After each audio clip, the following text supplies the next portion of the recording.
aí, eu sou a Carol do Responde Aí.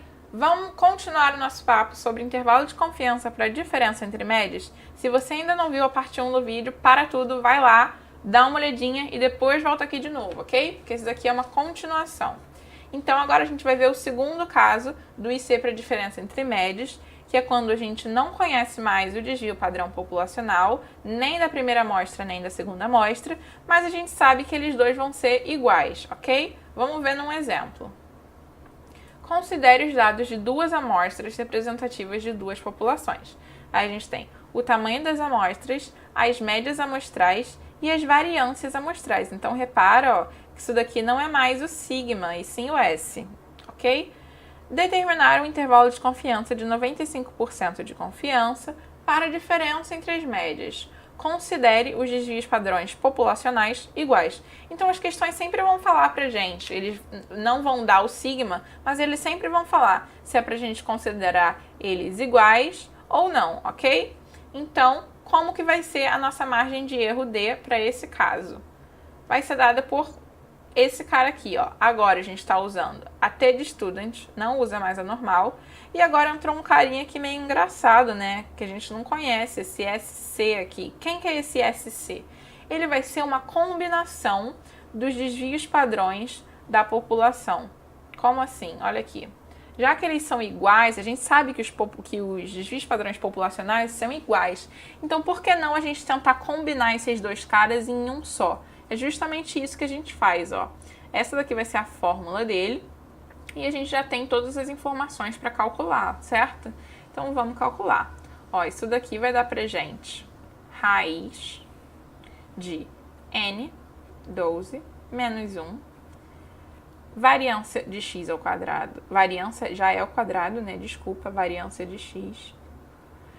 Isso daqui, certo? Mais m menos 1. Que vai dar 10 menos 1, vezes a variância de y, que dá 0,1690. Tudo isso dividido por n mais m, então 12 mais 10 menos 2. Isso aqui dá pra gente, eu vou deixar dentro da raiz mesmo, 0,1619, ok? Então, com esse valor aqui, a gente já consegue calcular a nossa margem de erro, certo? Porque o nível de confiança, nível de significância, a gente também já tem, ó. O enunciado diz que é 95% de confiança, então a significância vai ser 5%, que é sempre complementar, certo? Mas aí vocês podem me perguntar, quem que vai ser o grau de liberdade desse T aqui? Porque a gente tem que ir na tabela T de student. O primeiro parâmetro a gente consegue aqui, né, fazendo 1 menos o nível de significância sobre 2, mas e o V? O V vai ser dado por isso aqui, ó. Então, a gente vai ter esse T aqui, de 1 menos significância, que é 5% sobre 2, com qual grau de liberdade? N mais M menos 2. Então, 12 mais 10 menos 2. Aqui vai dar 22, menos 2, 20. Então, 20 graus de liberdade. E aí, com essa descrição aqui do T, a gente já consegue achar ele na tabela T de student. Pode pegar aí sua tabela e conferir comigo. Esse daqui vai ser o valor do nosso T. Então, agora a gente já consegue calcular a margem de erro, certo? Ela vai ser isso daqui, vezes essa raiz, vezes 1 sobre 12 mais 1 sobre 10. Isso daqui dá pra gente uma margem de erro de 0,36. Show de bola! Então agora a gente pode partir pro abraço com aquele formatinho que mantém para todos os tipos de intervalo de confiança, que é esse aqui. As médias amostrais, o enunciado deu pra gente e o D a gente acabou de calcular. Então, isso daqui vai ficar como a média de x era 15,32, menos a média de y, que é 14,83, menos e mais a margem de erro, que é 0,36, ok? Isso daqui dá pra gente um IC de 0,13 até 0,85. A gente, chaves, não, colchetes. Sempre confundo isso, gente, desde a segunda série. Isso daqui o limite inferior, a gente fez esse menos a margem de erro. E o limite superior, a gente fez esse menos esse, mais a margem de erro. Corretinho? Foi tudo positivo nesse nosso intervalo de confiança, reparou? Então, o que a gente está falando? Que nesse caso aqui, ó, o μx menos o μy, que são as médias populacionais, ao nível de confiança pedido, a gente está garantindo que essa diferença é sempre positiva. E para essa diferença ser positiva, o μx tem que ser maior que o μy, para ser um número maior, menos um menor, e no final dá uma diferença positiva, ok? Então agora que a gente já entendeu como é quando eles são desconhecidos, os desvios padrões populacionais, mas a gente sabe que eles são iguais. Então agora vamos ver como são quando eles são desconhecidos e diferentes. Vamos ver o nosso exemplinho querido. Considere os dados de duas amostras representativas de duas populações, os dados que já foram dados anteriormente. Mas agora, ó, determinar um IC de 95% de confiança para a diferença entre as médias, não sabemos se os desvios padrões populacionais são iguais. Se a questão falou que a gente não sabe, a gente tem que assumir que não sabe, a gente não pode contar com isso, ok? Para esse caso, então, como que vai ser a margem de erro D?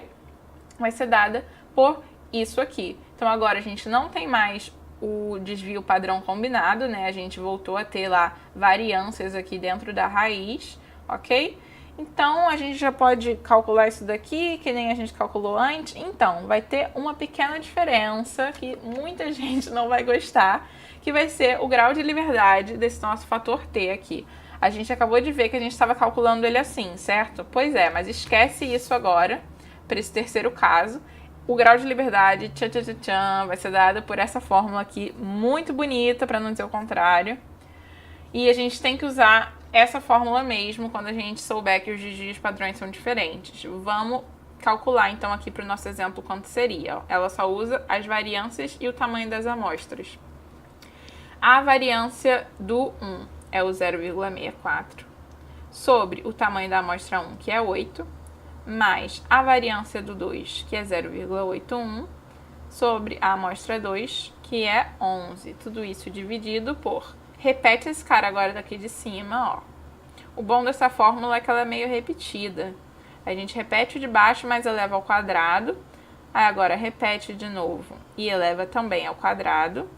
E aqui a gente divide por 8 menos 1. E aqui a gente divide por 11 menos 1. Não é isso? É isso mesmo. Fazendo essa conta aqui na calculadora, que ninguém é de ferro, a gente acha um V de 18,8. E agora, caiu quebrado. Não tem problema. A gente sempre vai arredondar para baixo, para manter o nosso intervalo de confiança o mais conservativo possível. A gente sempre arredonda para baixo, tá vendo? Aqui saiu bem perto de 19, mas mesmo assim a gente jogou lá para baixo e vai usar o 18 mesmo, tá bom? Então, com esse grau de liberdade calculado, a gente sabe que o nível de significância vai ser de 5%, né? Já que foi pedido 95 no intervalo. Então, isso daqui vai dar pra gente um T de 1 menos 0,05 sobre 2, com 18 de grau de liberdade. A gente acha esse cara lá na tabela. Ele vale 2,101 na tabela Taylor Student. E aí, a gente pode calcular esse D como 2,101 vezes raiz de 0,64 sobre 8 mais 0,81 sobre 11. Isso daqui dá pra gente um D de 0,82. E agora, com a margem de erro calculada, a gente faz o que a gente sempre fez. A gente constrói o nosso IC fazendo a média amostral de X menos a média amostral de Y, que os dois foram dados no enunciado, menos e mais a nossa margem de erro que a gente acabou de calcular.